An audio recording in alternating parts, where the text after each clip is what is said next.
Hey everyone, and a super warm welcome to Easy and Smart Reads. Thanks so much for being here. Today, we're diving into an absolutely mind-bending book.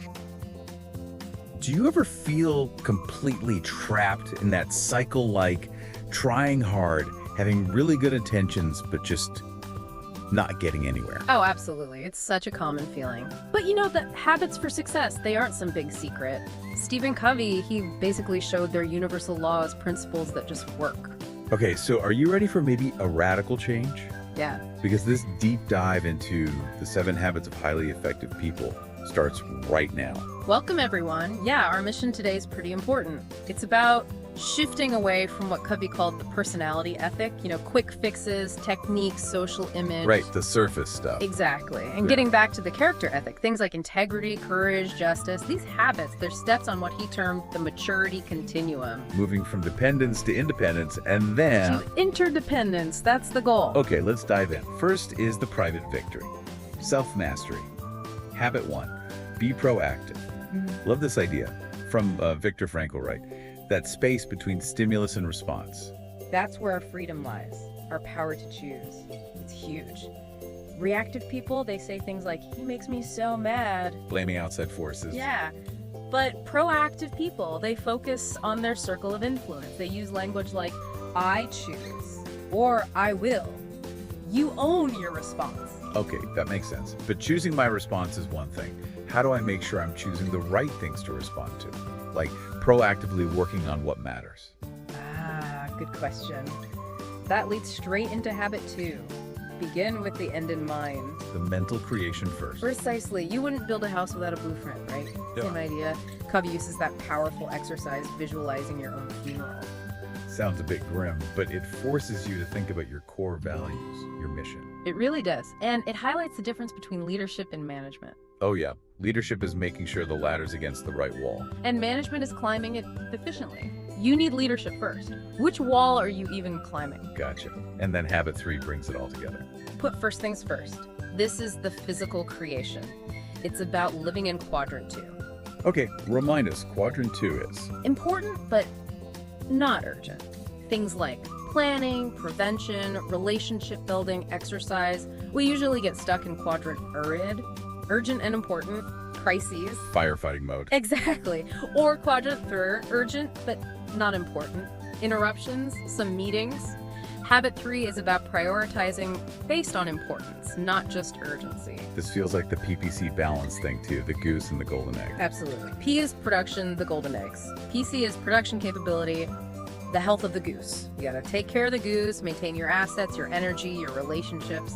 That's quadrant 2 thinking. Okay, so that's the private victory habits, 1, 2, 3, getting yourself sorted, then comes the public victory. Right. Working effectively with others. Interdependence. Habit 4. Think win-win. Not win-lose or lose-win. Or even lose-lose. Win-win seeks mutual benefit. It takes maturity, balancing courage, stating your needs, with consideration for the other person's needs. But is that always realistic? Like in a tough negotiation, what about the abundance mentality versus scarcity? Great point. Win-win is the ideal, but if you genuinely can't find a solution that benefits both parties, the next best option is no deal.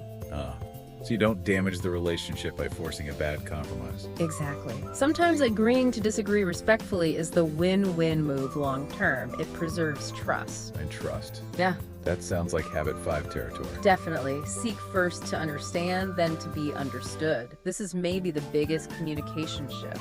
Because most people listen. How did he put it? They listen with the intent to reply, not to understand. We're formulating our response while the other person is still talking. Guilty as charged sometimes. We all are. The key is empathic listening. Like a doctor diagnosing before prescribing. Really try to see the world through their eyes, their paradigm. That makes deposits in the emotional bank account. That's the metaphor, yeah. Understanding, keeping promises, apologizing sincerely, these build trust. Huge deposits. And with high trust, you can achieve. Habit 6, synergize. This is where the whole is greater than the sum of its parts. 1 + 1 = 3, or 10, or 100. It's not just compromise, right? It's something new. Totally. Synergy happens when you genuinely value the differences between people Those different perspectives, when combined with high trust and communication, can lead to amazing third alternatives, solutions no one thought of initially, creative cooperation. Wow. Okay, habits 1 through 6. That's a powerful sequence. What's left? The one that makes all the others possible long-term. Habit 7, sharpen the saw. Renewal. Taking care of the asset you. Exactly. It's balanced self-renewal across 4 dimensions. You need to invest time daily, or at least regularly. What are the 4 again? Physical exercise, nutrition, rest. Spiritual connecting with your values, meditation, nature. Mental reading, learning, writing, and social emotional making those emotional bank account deposits. Practicing habits 4, 5, and 6. It's that quadrant 2 activity again, isn't it? Yeah. Important, not always urgent. Covey called it the daily private victory. Spending even an hour a day on renewal isn't something you don't have time for. It's something you don't have time not to do if you want to sustain effectiveness. It really ties everything together into an upward spiral. Proactive mastery, effective relationships, constant improvement. It's a framework for a principled life. So thinking about all 7 being proactive, starting with the end in mind, putting first things first, thinking win-win, understanding first, synergizing and sharpening the saw. If you had to pick just one to focus on right now, which one do you feel would make the biggest immediate difference in your life, starting today? That's the key question Covey leaves us with, and his final thought is really inspiring. Living these habits helps you live life in crescendo. The idea that your best work, your greatest contribution, is always still ahead of you. These habits provide the path. Fantastic.